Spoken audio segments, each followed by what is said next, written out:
And then Jesus says in verse 21, "You have heard that it was said to the ancient ones, 'You shall not murder, and whoever murders will be in danger of the judgment.' But I tell you that everyone who is angry with his brother without a cause will be in danger of the judgment. And whoever says to his brother, Raka," which means like airhead, you've got, you've got nothing in your head, "will be in danger of the council. And whoever says, 'You fool,' will be in danger of the fire of Gehenna," or hell.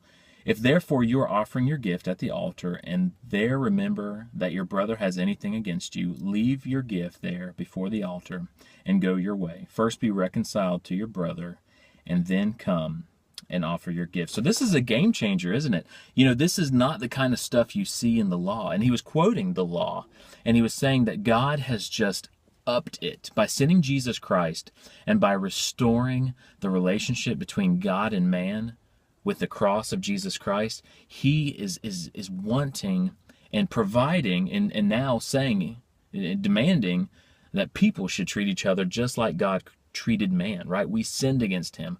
We have wronged God horribly because we belong to him and everything belongs to him. And we've just done whatever we wanted to, and he's forgiven us and made a way to be with him forever. And therefore, we've got to do that with everyone around us. We've got to have that same grace and that same forgiveness. And what I wrote in my commentary is that the cross enables me to be patient and kind toward others because God has every right to be angry with me, call me a fool, and ignore our broken relationship. But he paid for my sins, called me his son, and fixed our broken relationship. So that's what God was saying here. He's saying that you should fix the relationships around you. You should not be angry with people and call them names, and because that's not what God did to us. And then verse 25 says, I love this, "Agree with your adversary quickly while you are with him on the way, lest perhaps the prosecutor deliver you to the judge, and the judge deliver you to the officer, and you be cast into prison. Most certainly I tell you, you shall by no means get out of there until you have paid the last penny." And so he's really talking about peace between people, and when things are done right, when the peace that God provided between man and God is lived out among people, there's no reason for court, is there? And we even see that in the New Testament, that Christians should not take their cases to a secular court, but Christians should deal with it amongst themselves because they've got the grace, right? They deal with things differently. And not only that, but I believe this is a picture of the law, because the law is our adversary in a way, and so is the devil.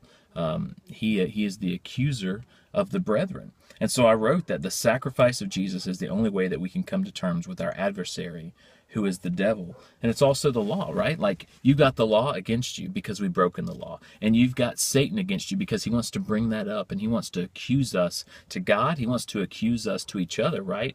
In marriages, do you think Satan's in there trying to tell the husband how bad the wife is and the wife how bad the husband is? And in churches, do you think that Satan is trying to tell, not God, Satan's trying to tell the congregation how bad the leadership is, and trying to tell the leadership how bad each other is and how bad the congregation is? And we can come to terms with this with Jesus, right? He delivers us from this. He delivers me from the law that I can't keep. And he delivers me from Satan, who tries to bring up the law. And he's going to also do that with the people around me. That, you know what? We're all sinful people. We've all sinned, and nobody's perfect. And we can come to terms with that with the cross of Jesus Christ.